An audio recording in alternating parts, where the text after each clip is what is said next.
2, 3. I'm coming home. Tell the world that I'm coming.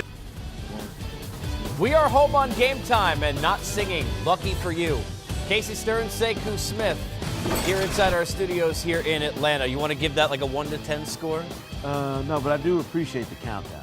Making sure everybody's coordinated, getting it right before the Remind me, camera comes where on. does he make home? Where was he from? I believe it's from somewhere near the tri-state area. All right, right? so we're saying Big Apple? That wasn't a shot at LeBron using that song, right? No. Everything's a shot. This is a conspiracy theory kind of a show. Over the next 30, we'll get to plenty on this program, but of course, a lot of talk about Kyrie, not just from us, but from those in the Cavaliers organization, most importantly. They had a press conference discussing the state of Kyrie Irving as a Cavalier. We talked about a wide range of possibilities in the future. At that time, we had not signed Kobe yet as our general manager, and there were a few other moves, I believe, that have been made that weren't made at that time. So, you know, these things are fluid. We think that Kyrie Irving is, you know, one of the best guards in the NBA.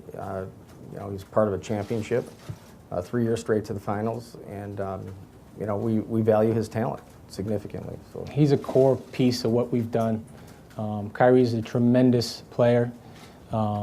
He has made great contributions to this franchise, and we enjoy him as a player, and we're going to keep some of the stuff in house in terms of what was said in those meetings. But he continues to be a core piece of who we are and what we do. right now, Kyrie Irving is under contract with the Cleveland Cavaliers for 2 or 3 years, depending on the last year. So as of now, he's one of our best players, and sure, we expect him to be in camp. So you're saying there's a chance. You don't really learn anything from what just happened. I think the question still becomes, what's the communication been? And the reports have been that even if there have been with, his agent representation, Kyrie doesn't seem like he's had any with the Cavaliers. Does that spell doom for you? I mean, where do you think this is right now with Kyrie Irving? Well, look, I think it's clear Kyrie Irving has made his wishes clear to the Cavaliers. He wants to be moved. They can do everything in their power to try and convince him otherwise. But once a guy comes to you face to face and tells you, hey, I want you to move me and here are the places I want to go, I don't know how you walk that back if you're Kyrie. There's no way that he shows up to training camp and says, well, it was just a big misunderstanding. I've changed my mind since I walked in and asked for the organization to trade me. To me, it becomes a deal now where if you're Kobe Altman and Dan Gilbert, it's just about finding the right deal. I don't know that there's any reason for you to try and convince Kyrie to stick around. Here's the irony. I think in a normal situation, you'd have the guy like LeBron go ahead and intervene and say, don't worry, I'll calm Kyrie down, although he is the problem, or at least that relationship is. So, no offense to Tristan Thompson or anybody else, I don't think they're going to convince Kyrie Irving. Do you think that relationship is repairable at this point? Well, I think you use the magic word that doesn't apply in this situation. Normal. This is not a normal situation, and it's never a normal situation when LeBron is involved. Again, if Kyrie has made up his mind, and I think these are champions, strong-willed guys who have some pretty obvious ideas about where they want their careers to go now and into the future, I don't know that LeBron can say anything to walk all of this back. No matter what your perspective is, if you're LeBron, and no matter what you think is going on if you're Kyrie, if you want to be the man somewhere, if you've decided, I want my own show, I want to be the guy that carries that load and has the game and the franchise on my shoulders every night, then he's got to find where that place is. And if the Cavs aren't going to facilitate it, what makes him think it'll be a smooth sail between now and the end of his contract? I mean, it's incumbent upon the organization, Casey, to do what's right for the organization and move this guy if he don't want to be there. Did you get the feeling without them saying and admitting it that the D-Rose signing was a plan B? It has to be, but they were looking for a plan B just in general, because Kyrie's a guy who needs you got to have a solid veteran backup. You're saying it's not Jose Calderon? I don't think so. And I think they experimented with Darren Williams. Obviously, this past season, that didn't work out the way they wanted to. They're looking for somebody a little more dynamic than Calderon, obviously. A guy who can facilitate and be that extra playmaker LeBron talked about all last season.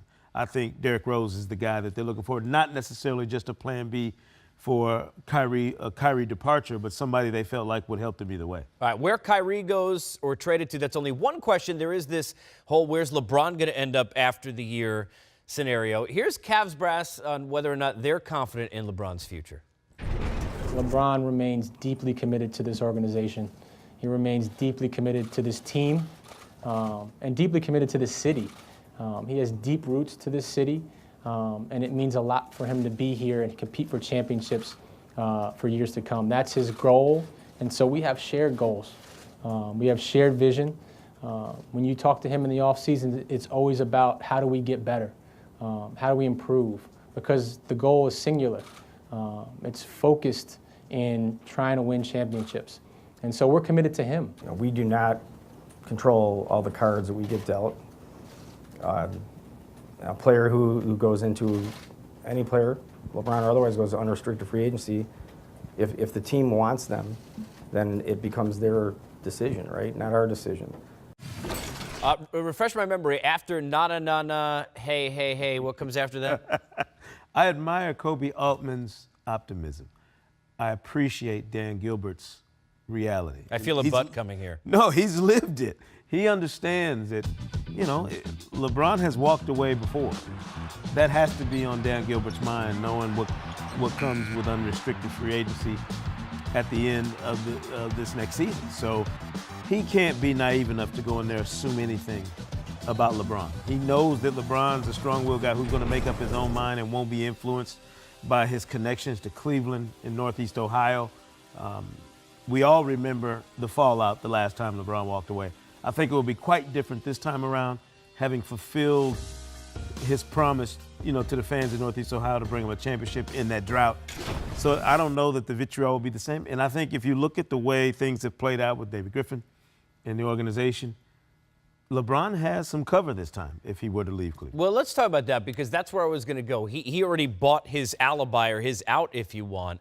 If you're trying to keep LeBron and you're the Cavaliers, this is your moneymaker. When he's gone, we don't know when you'll ever be back here again. How do you not do every single possible thing on God's green earth to make sure that it happens? You do the opposite. You didn't really make yourself much better to face the Warriors. He still knows he probably can't win with this team a championship, and you go ahead and fire the guy that he likes the most in David Griffin. Yeah, and I don't know if we're overemphasizing some of the connections that he has with the organization the second time around. You know, I don't want to speak for anybody, but I think he came back with a much more business-like attitude about what goes on there. His heartstrings were there, obviously. But this is a guy who's looking at all that's going on in both of his stints in Cleveland and has to understand that he's the master of his own destiny in terms of how his career finishes. So if he wants it to finish in Northeast Ohio with the Cavaliers, well, it's an easy decision to make. But if he's got all these other options out there and you have to weigh all of these opportunities that could be on his doorstep in free agency, that's not as easy a choice to me as a lot of people assume. I know Kobe Altman talks about how deep-rooted LeBron's ties are into the community. Where's his house? And how he's connected, but he's a guy who's lived this thing before. Kobe Altman, I don't know that he was around the last time the decision went down. This is new territory for him. And his house and kids are... Yeah, he's got residence in L.A. So. Elsewhere. From L.A. to what the Cavs do, we talked about what they didn't do. Paul George was moved. We thought maybe he would be a guy. There were a lot of different reports, but how about the Cavs brass? Interesting comments today about the Pacers deal. I'm not going to talk about that specific trade, but know that we were active during that time, and every team in the NBA was active during that time to try to help their respective franchises. I will say that Indiana could have done better than they did. So analysis coming at the back end of that. This was a trade that I think shocked us all because nobody had Oklahoma City on the list. Not only that, when you look at the package you get for a player of Paul George's caliber, you didn't get another All-Star, you didn't get a future pick, you didn't get 2 second-round picks in 2047. I mean, all you got, and I don't mean this to disparage these two guys, but all you got was Oladipo and Sabonis, two guys who are solid NBA players. You know, Oladipo further along in his career, obviously, than Sabonis is, but you didn't get something that, if you're in Indiana, you go, we came out pretty good in this deal. That was inevitable, that Paul George was going to leave, much like we're talking about Kyrie and anybody else. If you can see the free agent finish line and you know a guy's not going to stick around, you have to make a move to ensure that the organization gets something for him. They didn't do it this time.